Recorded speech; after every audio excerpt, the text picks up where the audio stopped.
After assigning a value to a variable, everything afterward depends on using the variable's name to access or update that value, so the name really matters. There are strict rules for naming variables. They can contain letters, digits, and underscores. Nothing else, no spaces, no symbols other than underscores. And they cannot start with a digit. If you break these rules, Python throws an error immediately, but no error doesn't mean good name. Variable names should be easy to understand and remember. If you name everything AA or ABC, you'll probably forget what they mean a few days later. So what counts as a good name and what doesn't? In Python, the common convention is snake case, all lowercase letters, words separated with underscores. For example, user age, user gender.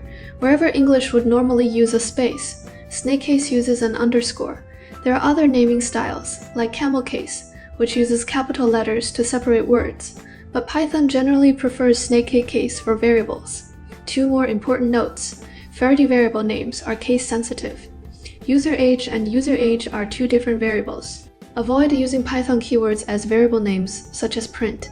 If you assign something to print, say a string, you lose the ability to use the real print function in that program because the name is now overwritten. Python has around 30 keywords. You'll naturally become familiar with them, so there's no need to memorize them up front. PyCharm highlights keywords with special colors. If your variable name suddenly appears colorful, it's probably a keyword, so change it. That's enough for now. See you in the next video.